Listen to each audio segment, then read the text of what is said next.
All right, here we are, polynomial regression. Something that we've kind of talked about kind of here and there in bits and pieces, but we're going to finally kind of sit down and take our time and kind of put together like a nice kind of well-constructed approach to discussing this important sort of special case of multiple linear regression.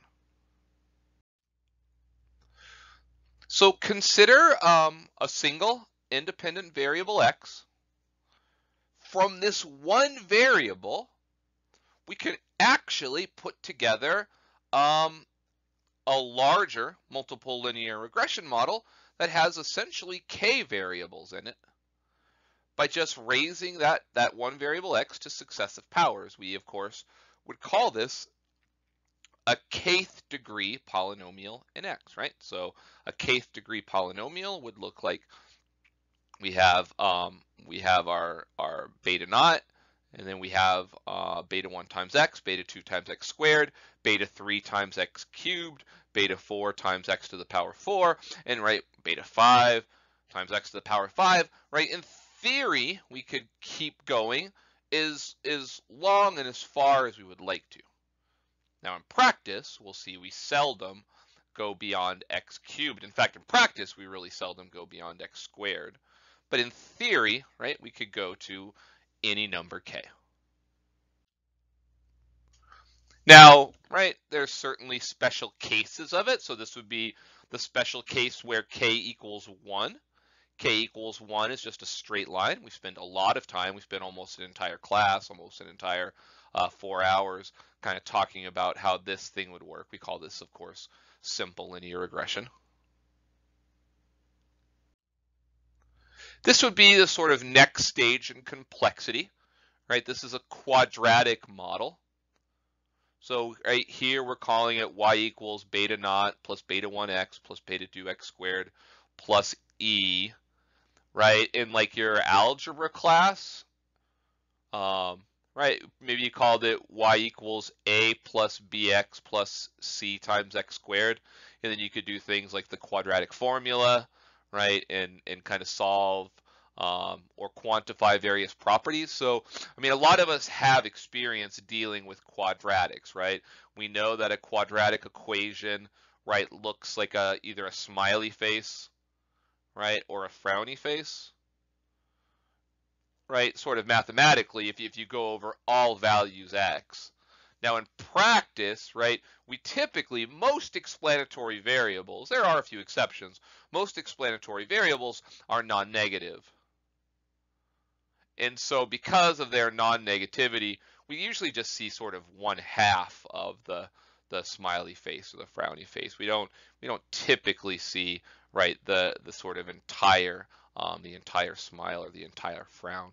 I'll show us a picture of what I'm talking about in just a couple slides. Right, and then probably less so in algebra class, math class. You might have had a little bit of exposure and studied kind of cubic equations. That's what we call a third order. So this is k equals 3, right? So we call this a cubic equation or a cubic polynomial when we go all the way to the power x to the third. Now, I mean, we're probably familiar with these graphs. Certainly, we're familiar with the graph of a straight line. But right, one nice thing we can do in SAS anytime we have equations is we can actually use SAS to do graphing. That is, right, SAS could be kind of this like kind of cool, like hardcore, almost like I guess like a hipster kind of graphing calculator. So here I am, and here I'm just graphing. I mean, you could graph it over any range of x. I just picked -2 to 10, somewhat arbitrarily.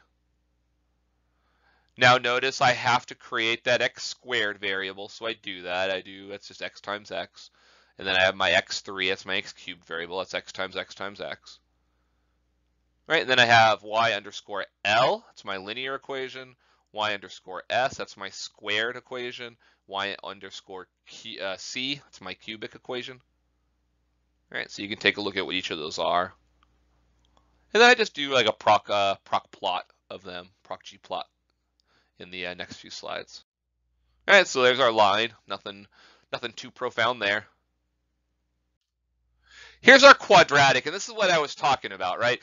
Since I put a little bit of negative numbers in there, I put x equals -1, -2. You can see that in the negative thing, it is starting to kind of curve back up, right? But typically, we'll usually just kind of see just that right-hand side of it. So this is still, it is typically we see something that has curvature to it, but we would still say that it's kind of monotonic. That is, we see something generally as maybe always increasing or always decreasing. We don't typically in practice see like the entire shape of the quadratic, right? Because the entire shape of the quadratic is either, right, it decreases for a while and then increases. That would be the smiley face. Or it increases for a while and then decreases, right? That would be the frowny face. Now, we're going to contrast this with the graph on the next slide. Notice that this thing by x equals 10 is up to 120. Here, right, this graph actually looks really similar to the quadratic one, doesn't it? Difference is that instead of starting to curve back up on the left, it's going to curve down. But even though it looks very similar, especially the right-hand side, notice that like the y scale is much more blown up, right? That is, the cubic equation is growing at a much faster rate than the quadratic equation. That is something to keep in mind, right? It looks the same, but if we were to kind of superimpose them or put them side by side, we would see that this cubic is growing so much faster, right? In the quadratic equation for x equals 10, we were up to 120, but for the cubic equation by x equals 10, we're at 1,200, right? So at a much higher place, which means that we're growing much faster. Now, the only kind of really important observation, maybe, well, the most important observation is this, that polynomial regression is nothing more than a special case of the more general regression model that we've spent the last, whatever, 6, 7, 8 weeks talking about. That is, right, we can consider a cubic polynomial, right, y equals beta naught plus beta 1x plus beta 2x squared plus beta 3x cubed, as equivalent to, right, just some regression model that has 3 variables, some x1, some x2, and some x3. It's just, what's x2? x2 is just x squared. And what's x3? x3 is just x cubed. So what? Well, it's a big deal, actually. The so what is, if polynomial regression, if polynomial equations are just a special case of the more general multiple linear regression that we've spent this whole class talking about, then everything that we've talked about, all of the theory, procedures, algorithms that we've developed and mastered can all be applied to polynomial regression. So we already know how to do this and handle it and talk about it. That said, right, polynomial regression, being a special case of multiple linear regression, does have a few sort of unique special considerations, and that's what we're going to spend the remainder of this PowerPoint talking about. There's really, I guess, just 2 special considerations. One is, how do you determine the proper order of a polynomial? So it's kind of like saying, like, how do I figure out what that k is? Do I need to go to a squared term? Do I need to go to a cubic term? Do I need to go to a 4th order term, which I think is called a quartic, but I wouldn't swear to it. And then we're going to revisit, right, something we talked about last week, and that is this notion or idea of collinearity. So when we want to determine the correct order of our polynomial, there's kind of one of 2 approaches we can pick. And we're already kind of familiar, I think, with both of these ideas. The first approach is called the forward method, and we'll describe that in just a slide or 2. And the second approach is a backwards elimination method, which we'll describe in a few slides. The forward method works like this. Start by testing for the linear term. Do I even need an x? If x is significant, then we're going to go on and we're going to test for the significance of the quadratic term. Otherwise, we stop. We don't even need this variable in our model. Now, if the quadratic is significant, then we test to see whether or not we need the cubic term. Otherwise, we stop, right? And we keep moving on this thing until eventually we get non-significance, right? So we're adding them one at a time. First the linear term, then the quadratic, then the cubic, then the quartic. We keep going until eventually one of those terms is non-significant, and then we stop.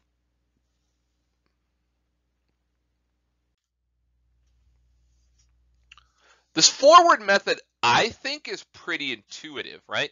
You start with the simplest model, which is the linear model, and then you ask yourself, well, if I add a little bit of complexity, if I add a little bit of curvature, if I add the squared term, is that adding anything to my model, yes or no? Right, and then if you add that, then you say, okay, is a cubic term adding anything? That you start with like the simplest model, and then you kind of slowly build up from there. I think that's a very sort of intuitive thing to do. It also tends to keep our models on the smaller side. And that agrees with one of the primary objectives of regression, and that is to try to build what's called a parsimonious model. I think we've talked about that. Parsimonious just means a simple model. We want our model as simple as can be. However, right, and we talked about this a little bit in the lecture when we did the partial F test. Yeah, you remember that little horror story, right? In that lecture, we talked about the idea about right, we said, remember when we were talking about the test statistics for the partial F test, we said we use the MSE from the fullest model. We use the MSE from the largest possible model because using an MSE from a smaller model can sometimes be bad. And so in this case, right, by starting with smaller models, say a linear model, we're potentially using a bad estimate of the MSE, and the consequence of that is that we can sometimes end up leaving out higher order terms that actually are important. So this whole sort of forward approach is it's like biased towards a smaller model, which is simpler, but sometimes, right, that extra complexity is warranted. And because we're using a bad estimate of the MSE, we don't pick up on that.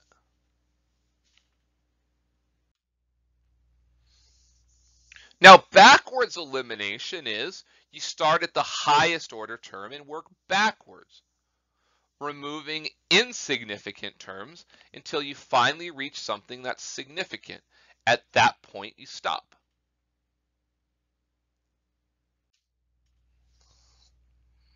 So this uses a better estimate of the MSE because, right, unlike before where we started with a small model, now we're starting with like the largest possible model. Now, it also has a little bit of a bias. Its bias turns out to be that it's biased towards building a larger model. So the backwards approach, where you start with the largest model, is a little bit biased towards having a model that's too large. Forward approach is biased towards having a model that's too small. But this backwards approach is using the correct or the better estimate of the MSE.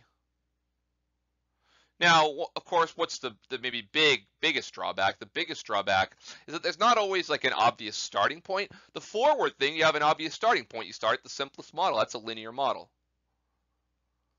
In that previous slide, I say you start with the highest order term and probably just kind of went along with that. But I mean, what is the highest order term, right? That's a little bit arbitrary, isn't it? Should I start at x to the power 5? Should I start at x to the power 6? Maybe because it's octopus week, maybe I should start to the power x to the power 8. I don't know. That's one of the tough things about this is that when I say start at the highest term and work backwards, it's not obvious what's meant by the highest order term. Now, one kind of cool thing that we can do is we can kind of blend these two approaches, the forward and backwards approach. So again, remember, this is hearkening back, right, to those horrific days of partial F tests. And remember we talked about this idea of a type 1 sum of squares approach. Now remember, SAS, when it does a sequence of type 1 tests, remember, SAS always uses the MSE of the fullest model.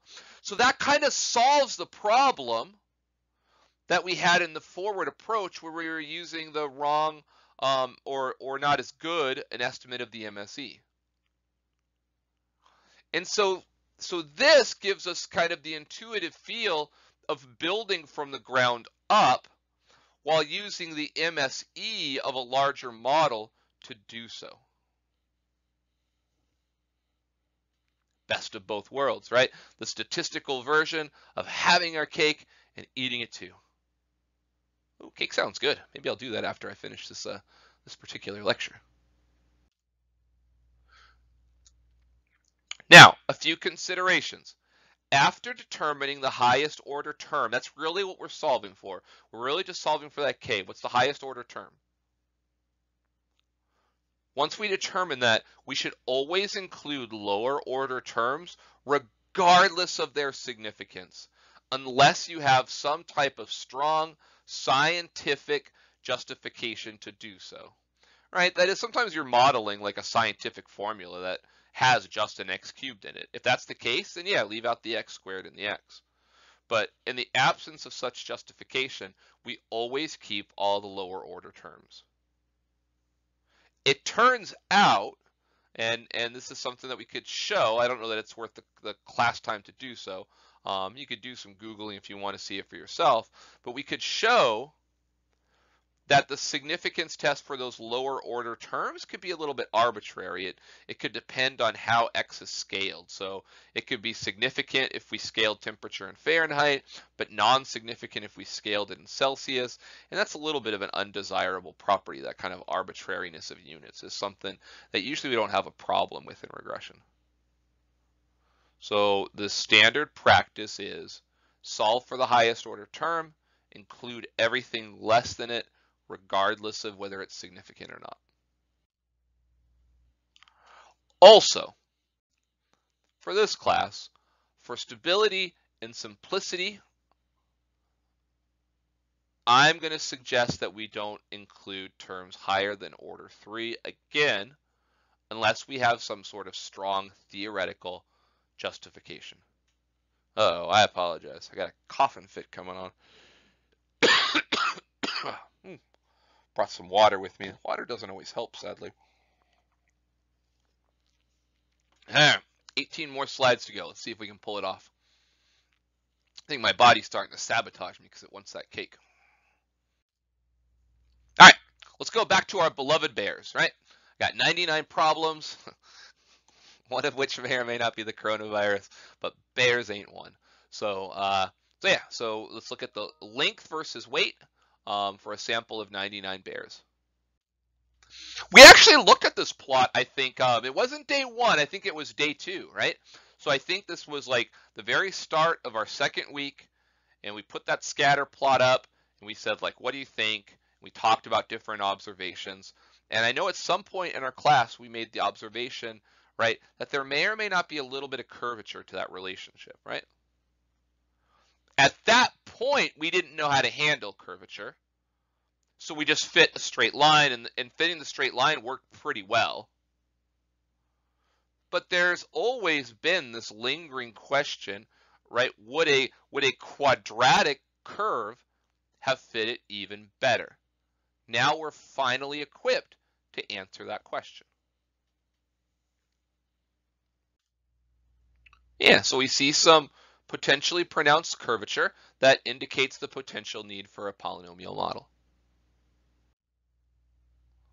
So here we go. Unfortunately, in ProcGLM, I believe we have to create the polynomial variables, the squared variable, the cubed variable, in a outside or additional data step, right? So I have to start with that data step, and I create this L2. That's the L squared variable, length squared. Again, remember in SAS, the exponentiation operator is asterisk asterisk, so that raises it to the power 2. If I wanted to raise it to the power 7, I'd go asterisk asterisk 7.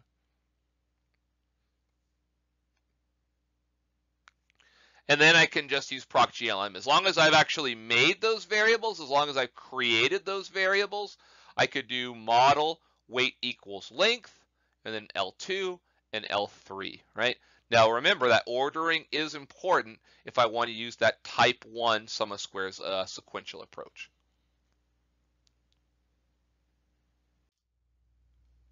All right, and here's my output. So we're going to go to the type 1 section where it says type 1 sum of squares. And we'll kind of talk through what we see. Now, actually, everything that I'm going to say, I believe, is summarized on the 3 slides that follow this. But I'm going to verbalize it now because those 3 slides are utilizing numbers from this output. And so I want us to be able to look at the output while I'm talking so we can see what it is that's justifying the statements that I'm making. So we started with that cubic term, right? Because I said, right, typically it's we don't go beyond the cube of a variable. So that's kind of as high as we'll typically go. So that's our good sort of starting point. However, right, we're going to use that forward approach where we're building upward. So the first test that we're going to do is a test for the significance of length. That has an F statistic of 407.41. More importantly, it has a p-value less than 0.0001. So that basically says that, right, that a linear model, a model that has just length, is better than no model at all. So we have our linear term. That's question 1. Is our linear term important? Yes or no? The answer is yes. Second question, is the quadratic term important? Does a quadratic model add anything above and beyond the linear model? Well, that's the line for L2. I look at the line for L2. My F statistic is 27.05. More importantly, the p-value is less than 0.0001. That's highly significant. So the answer to the second question is yes, a quadratic term does add above and beyond the linear term, right? A quadratic model does add to the prediction of bear's weight significantly above and beyond the linear model. So that's question 2. Question 3. Does a cubic model add anything above and beyond our quadratic model? That's the L3 line. The L3 line, the test statistic is 2.61. More importantly, the p-value is 0.1095. That's more than our typical alpha value of 0.05. So we would say what? We would say that a cubic model does not add anything above and beyond the quadratic model. So we stop right here. So what is our final model going to be? Our final model is going to be a quadratic model, which I may or may not show this in the slides, but incidentally, that means that what we should do is we should formally remove that cubic term and rerun the model, which will give us slightly different parameter estimates for the quadratic model that we've decided is the most appropriate one. And so I think the next few slides just summarize what I said, right? Is length a significant predictor of weight? Looking at only its linear term. Conclusion was yes, the p-value was less than 0.001. Second question was, do we need a quadratic model? The answer to that was yes. Third question was, do we need a cubic model? And the answer to that was no. right? There wasn't enough evidence at the 0.05 significance level to conclude that a cubic model added a significant amount of predictive power above and beyond the quadratic model.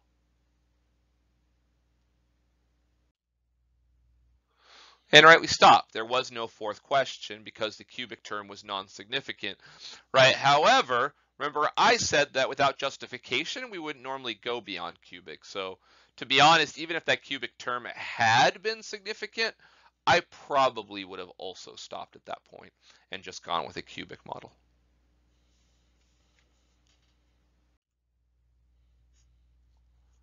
All right, so that helps us determine it. What would we do next? Actually, what I should, maybe step 0, again, just to reiterate, step 0 would be rerun that model without the cubic term. And then go through everything we talked about last class. Look for outliers, test your assumptions, and right, what was the last check that we talked about? The last check that we talked about was check for collinearity. That of those 3 steps, the collinearity is what I'm going to focus on for the remainder of this PowerPoint. Why? Because collinearity is a major problem in polynomial regression. Anytime you're doing polynomial regression, I can virtually guarantee that you're going to have collinearity issues. So how do we take care of that? Well, first off, let's see for ourselves. And also notice, right, I did what I said. I practiced what I preached. I removed that cubic term. I reran my model, and I added the variance inflation factors. The variance inflation factors in this case are 83, right? 83 is well above and beyond, what did we say? We said 10, right? So it's way above 10.